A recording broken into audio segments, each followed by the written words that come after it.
Adelaide's #1 sports show. Graham Corns and Stephen Rowe. Oh yes, Corns and Rowey here live at the Crows shed for the Big Balfours Pie Night. All the little Oz kickers will be in here at about 6 o'clock. Looking forward to that. Andy D, we've spoke to him.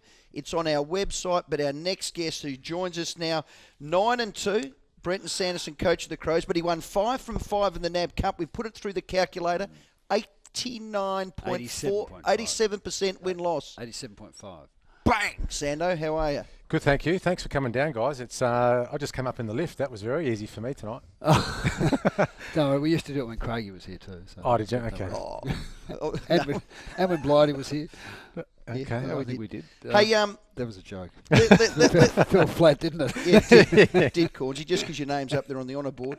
Can we get straight into it, the game on the weekend? Yep. Can you explain more to me, because I didn't quite understand your Hollywood term. I think I do, but I watched your last quarter closely, but I just would like to know whether you want to explain that Hollywood term a little bit more to the fans and the supporters about how you think your side played. Yeah, it's if you think back to the Collingwood game, and I thought Collingwood did a fantastic job of really, I guess, hemming us in, blocking us up, so we couldn't play our normal attacking game style that we've been playing for most of the season with that sort of flair.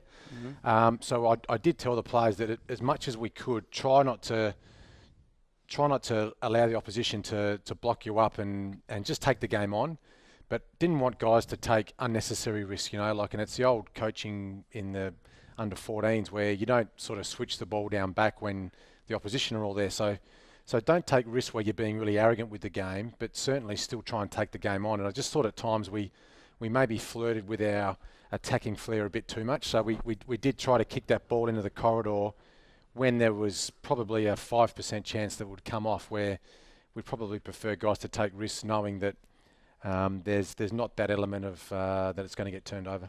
Can I just say, you were 31 points up at three-quarter time. You won the first centre square clearance. You won the next 5 inside 50s. Walker has a shot at the 3.5-minute mark. A gimme for him. He hits the post. Yep. 1 minute later, he took a mark 30 out directly in front. He missed that one. Could have been 43 points up. I know Dal Santo went on and did it.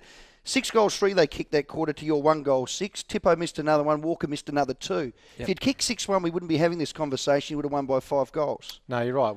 We kicked 1 goal 6 to 6 goals 3 in the last quarter, and we did review that. We did review that as a group, really. Heavily is the wrong word, but we did have a really good look at that last 10, 15 minutes of the match, and we just didn't think our way through situations. We didn't have that poise and composure that we needed to have late in the game, and I felt it should have been, and you said 31 points at three-quarter time, it should have been at least a 30-point win. We've had 2 games this year where we've been disappointing in the last quarters, and that's been the weekend just gone, and then the Collingwood game, where their midfield got outside us and they spread better than us, and we got embarrassed in that last quarter. But that was disappointing. Something that we've certainly reviewed as a group. Yeah, but momentum definitely changed. It did, yeah. And it's such a powerful thing in footy, momentum. And I know we had this conversation on the beach. So we do catch up, Rowey, that once or twice a week. And he does tell me all the time, I caught up with Sando. I try not to talk footy on the beach, but I just can't help myself. So when you're 4 goals up halfway through the last quarter, yep. Why not clog it up? Why not go as ugly as you possibly can and clog it up? It's a great question. I know we did talk about it. It's one of those things as a coaching group in the box we did discuss, and most of the game it was we had a +1, they had a +1. So that means I'm talking +4. Yeah, I don't know. Get the numbers back. No, well you take 4 back. You leave Callanan and Walker to just compete for everything that comes, because you've got to have someone there when it comes up. Yeah, I just think the game's at that point now where if you just keep flooding numbers back, you're actually conceding the opposition the ball, and you're playing the game in their half. They're just going to keep having shots. They're just going to keep pounding it away. We get the ball. That's how they kick a point. Then the ball's in their goal square, and we're trying to get it out through all those numbers.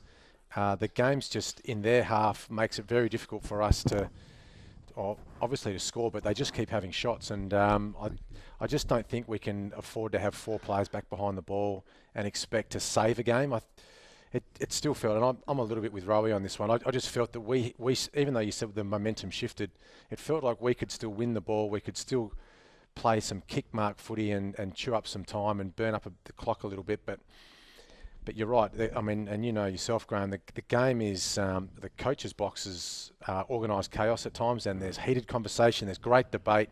Maybe we called it wrong on the night, but at times I just felt that we could still attack and win the game rather than try and defend and save the game, I guess. Does anybody put that many? Does any club at the moment put that many players back behind the ball?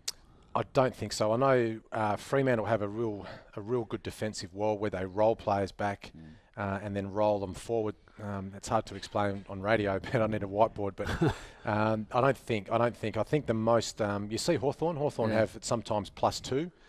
But that means the opposition have free 2 players somewhere else on the field. So sides are getting so good now at identifying where that free is and using them.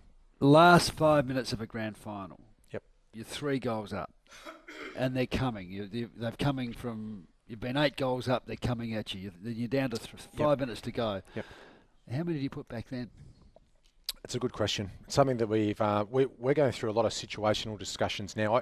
I said to the players, and this is not a lie, I said this to the players yesterday, if there was 90 seconds to go when Montagna kicks that goal instead of the siren going, and you were 4 points up and the ball goes back to the centre square, what would have you done? Taylor Walker, what would have you done?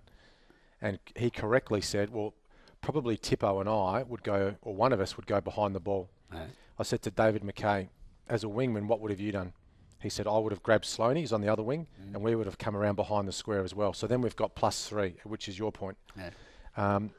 And I think they're the right answers, and we're doing a lot of work at the moment with the coaches. We've only played in 2 games so far this season that have been decided by less than 10 points, and we've won both of them. But we're going to be exposed to some of those close matches in the second half of the season. We've got to ensure that our players know exactly what to do, which is your point, when those situations arise. So that's from a centre bounce, that's a midfield stoppage. What does a kick-in look like? And I guess the other side of the coin, what if we're down? What if it was us? What if we kicked a goal that put us 4 points down, and then we needed to score, and there was 90 seconds left, and the opposition flooded numbers back? What would then we do? So we've hit the square. We're going through all those situations at the moment as coaches, and on our tactical skills days, which we typically lock the media out, and the opposition clubs who come and watch us, is when we practice those things. Okay. Brenton Sanderson, the Crows coach for Wholesome Concrete, strength, performance, passion. Jacob's dominance in ruck and his hit to advantage. Is there a danger, and I saw a little bit of this on the weekend, where the midfielders of the Crows have made a call to get on the bolt a little bit, anticipating he's going to win it, and then you got skunned the other way.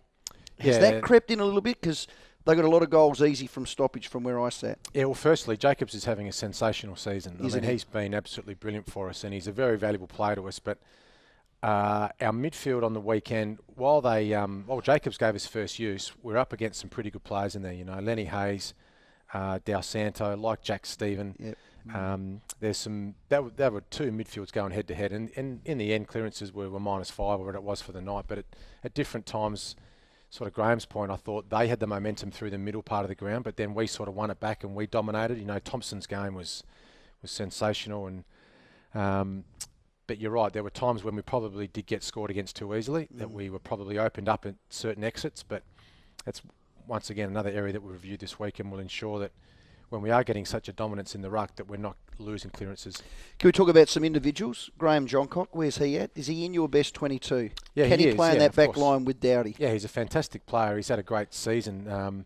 He hurt his back at training the week after the bye, which is hard, because the week before he played as the sub, so he hasn't done much in the last 2 weeks. So he's going to get back up and running tomorrow. So yeah, he's certainly a player with so much experience, loves the big stage, always plays well in, you know, showdowns, in when we really need him. He kicked that goal against Fremantle when he came on, which was critical for us. So he's still a valuable member of our side. Yeah. Have you got the sub right yet? I'm not sure Chris Knights is the perfect sub. I think he's in your best team when he's up and firing, because he's got such a weapon. But I don't think I'm not quite sure you got the sub right. Someone who's come on and really impacted the game. Yeah, it's a tricky one, isn't it? Because the subs, it's hard to know what sort of player it should be. Should it be a player that can play a multitude of positions? Is it someone that comes on with burst, with speed late in the game? Is it a midfielder? Is it someone? Is it a tall? You know, some clubs, not many, but some clubs have opted with a 6'4" player that can come on and play a variety of roles as well, either forward or back. I'm not really sure if the competition's got it right yet either. Who's the best? It's got to be a power player, really. Impact player. Hit the scoreboard. Impact player like Ian Callan, probably the perfect sub if he. But he's you sort of want to start him. He's been so good, But if he, like David Roden, get him from Port Adelaide. They're not playing him, Sando. You can.